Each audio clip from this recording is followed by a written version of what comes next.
On 3rd June 1947, the British government announced the plan envisaging the establishment of the independent states of Pakistan and India.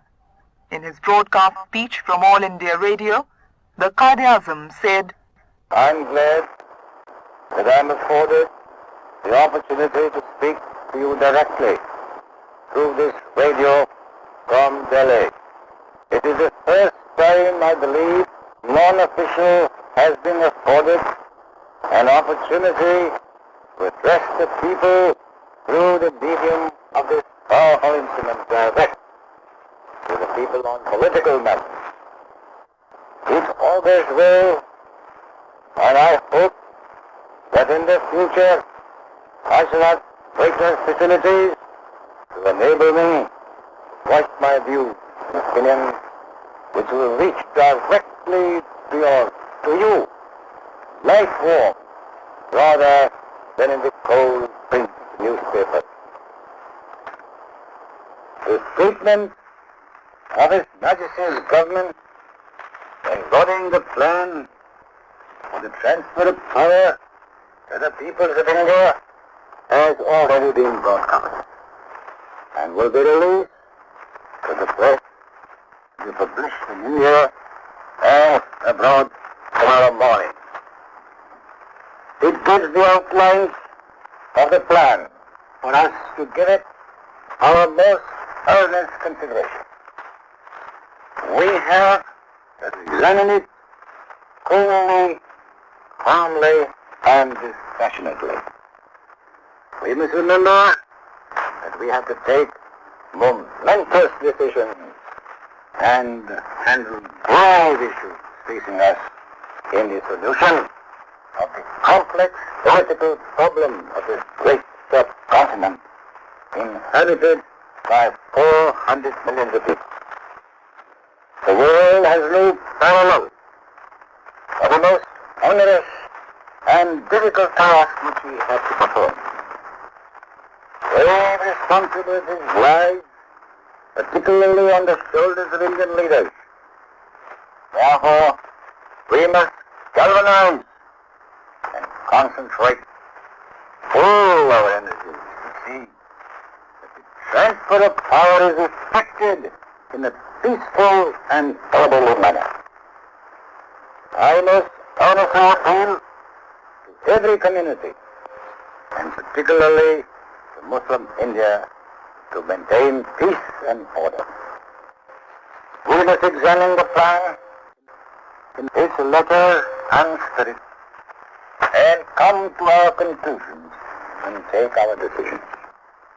I pray to God that at this critical moment He may guide us and enable us to discharge our responsibilities in a wise and a statesmanlike manner, having regard to the sum total or the plan as a whole. It is clear the plan does not meet in some important respects our point of view. And we cannot say or feel that we are satisfied or that we agree with some of the matters dealt with for the plan. It is for us to consider whether the plan as presented to us by His Majesty's government should be accepted by us as a compromise or a settlement. On this point, I do not wish to prejudge the decision of the Council of the All India Muslim League, which has been summoned to meet on Monday, the 9th of June. And the final decision can only be taken by the Council according to our Constitution, precedent, and practice. But so far as I've been able to gather, on the whole, the reaction in the Muslim League circle in Delhi has been hopeful. Of course, the plan has got to be very carefully examined in its pros and cons before a final decision can be taken. I must say that I feel the Viceroy has battled against various forces very bravely. And the impression that he has left on my mind is that he was actuated by a high sense of fairness and impartiality.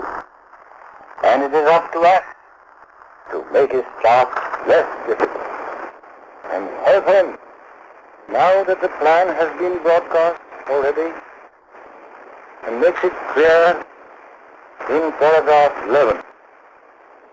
The referendum will be made to the electorate of the present Legislative Assembly in the Northwest Frontier Province, who will choose which of the two alternatives in paragraph 4 they wish to adopt. The referendum will be held under the aegis of the Governor General in consultation with the provincial government. Hence it is clear that the verdict and the mandate of the people of the Frontier Province will be upon as to whether they want to join the Pakistan Constitutional Assembly or the Hindustan.